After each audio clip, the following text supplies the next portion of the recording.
Eastern Europe, autumn 1941. Far from the front lines, inside a dimly lit command facility, a decision is being written down. It will never be announced. It will never be officially denied. In 1941, Eastern Europe had become a fractured landscape of advancing armies, collapsing borders, and hurried command structures. Military headquarters moved often. Maps changed faster than they could be printed. Orders were transmitted through field telephones, handwritten notes, and sealed folders marked for restricted circulation only. Decisions were made quickly. Some were never meant to be remembered. Behind the visible movement of divisions and equipment, a parallel world existed. A world of administrative rooms, windowless offices, and guarded corridors. Here, officers worked under low lamps, surrounded by typewriters, safes, and stacks of documents. These places did not appear in official reports. They were described only as temporary command posts or logistical centers. In one such location, a small group of senior officers convened under unusual conditions. The building was old. Its walls were thick. The windows were covered. Armed guards stood at the entrances, instructed not to speak and not to ask questions. No insignia identified the unit responsible for security. The situation outside was unstable. Supply lines were under strain. Communications were unreliable. Entire units had vanished from the chain of command. Reports arrived incomplete or contradictory. Commanders in the field demanded clarity. They received none. Instead, attention shifted inward. Toward a problem that could not be solved publicly. Toward a choice that could not be explained to troops or civilians. The officers around the table understood the consequences. The decision they were preparing would affect thousands. But its existence would remain confined to paper. Drafts were written and rewritten. Language was precise. Words like retreat and abandonment were avoided. Neutral terms replaced them. Administrative phrases hid operational realities. Each sentence was designed to survive scrutiny if discovered, yet reveal nothing to those without context. One officer objected. Not loudly. Only briefly. His concerns were noted, then ignored. Time was limited. Higher approval was implied, not documented. No signatures were placed at the bottom of the page. Only initials. Only dates. Once completed, the document was folded and placed inside a thick envelope. The envelope was stamped. Then stamped again. A classification was added by hand. The word was underlined. Outside the room, the war continued to move forward. Artillery could be heard in the distance. Trains passed during the night. Entire towns went silent without explanation. Inside the command facility, the final version of the order was sealed. It was not sent by radio. It was not copied. It was not discussed again. It was placed inside a metal safe. And locked. The effects of the decision did not appear immediately. That was intentional. Orders derived from the document were issued indirectly, fragmented across different units and commands. Each instruction appeared routine. Each could be explained on its own. No single recipient could see the whole picture. Field commanders noticed changes. Supplies arrived late or not at all. Reinforcements were redirected without explanation. Units were instructed to hold positions that no longer had strategic value. Others were ordered to move, then told to wait. Confusion spread quietly. Requests for clarification moved upward through the chain of command. They received standardized replies. Phrases repeated themselves. Situation under review. Operational priorities adjusted. Await further instruction. Nothing more. The officers who had drafted the original document avoided contact with the front. Their roles shifted to administrative oversight. Their names appeared less frequently in correspondence. Some were reassigned. Others remained, but spoke little. In the field, consequences accumulated.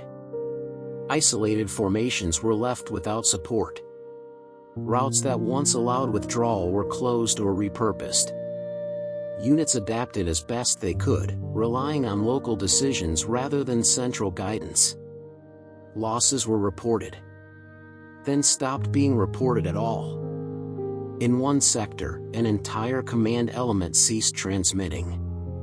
The silence lasted days. When communication was restored, it carried no explanation.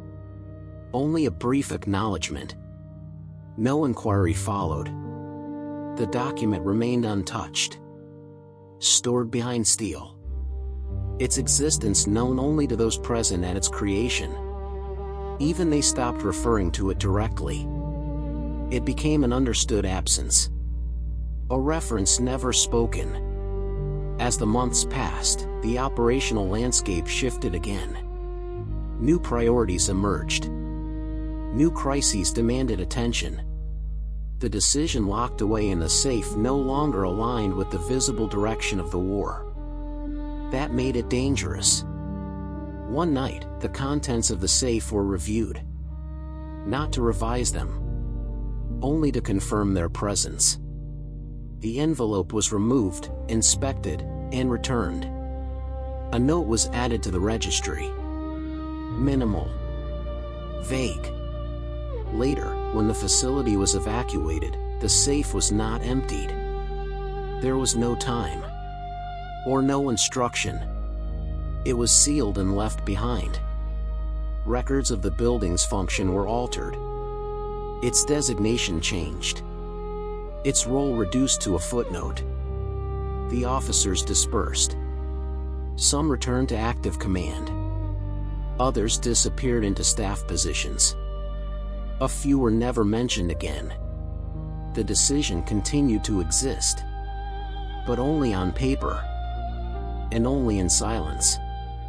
The true impact became visible only in retrospect, when patterns were compared, when absences were counted. Entire units were missing from later operational summaries. Not destroyed in battle. Not formally withdrawn. Simply absent. Their last confirmed orders aligned with the time frame of the sealed document. Witness accounts surfaced years later. Fragmented. Inconsistent.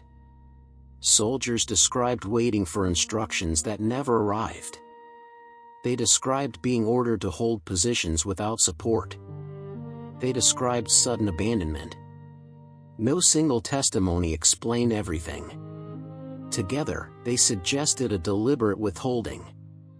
A controlled disappearance. The decision had achieved its purpose. Whatever that purpose had been. Archives did not clarify matters. Files related to the period were incomplete. Pages removed. Dates altered. Cross-references led nowhere. Requests for access were denied or delayed indefinitely. The command facility itself no longer existed. The building had been repurposed, then damaged, then abandoned. Its records were lost during relocation. The safe was never recovered. What remained were shadows. Gaps in timelines. Names without conclusions. Operations without outcomes. Historians debated possibilities. Some suggested logistical failure. Others blamed miscommunication. A few hinted at intentional sacrifice. None could prove it, because proof had been locked away and then forgotten. The decision did not change the outcome of the war, but it changed the fate of those bound by it. They followed orders that were never acknowledged. They vanished into reports that were never written.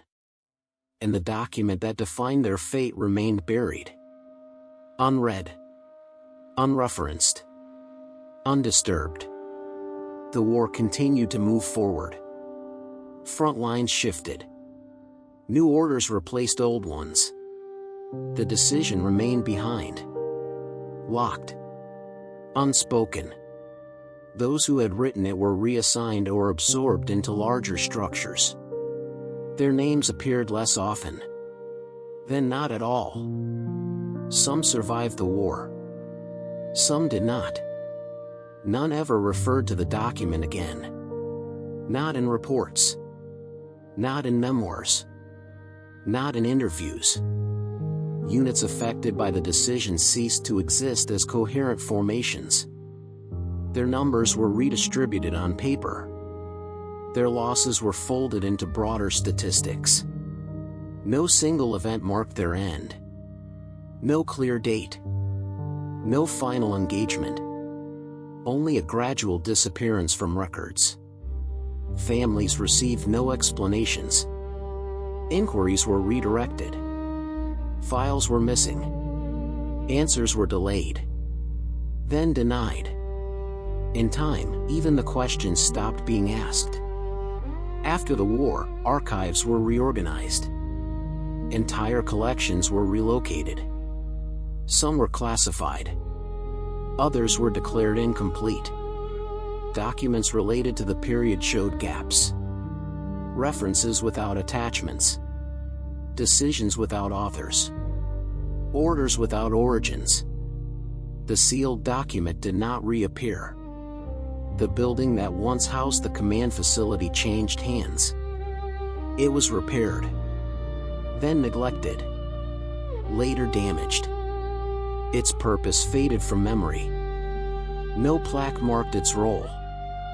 No photograph survived to show what had been decided there. Historians searched for clarity. They compared reports. They traced movements. They noticed inconsistencies. Absences. Sudden shifts that could not be fully explained. Some suspected deliberate intent. Others attributed it to chaos. None could confirm the truth. Because the truth had never been released. The safe was never recovered. If it still existed, no one knew where. If it had been destroyed, no record remained. The decision stayed buried. Not erased. Not acknowledged. Years passed. Then decades. The war became history. Then memory. Then abstraction. What remained were fragments. A missing unit designation. An unexplained operational pause. A silence where there should have been documentation. These details appeared insignificant on their own. Together, they formed a void. The decision had done what it was meant to do. It removed responsibility. It prevented debate. It ensured that consequences could not be traced to a single moment or a single command. No trials addressed it. No conclusion summarized it. No official narrative included it. Those affected by it were absorbed into anonymity. Their fate recorded only as numbers. Or not recorded at all. Their experience left no imprint on the official version of events. The document remained locked away. Beyond reach. Beyond accountability. History moved on without it. And so the decision became what it was always intended to be. A command choice without witnesses. An action without attribution. A silence without an echo. Nothing more was added. Nothing was corrected. Nothing was remembered. Only absence remained. These stories are rarely told. Subscribe if you want to hear the next one.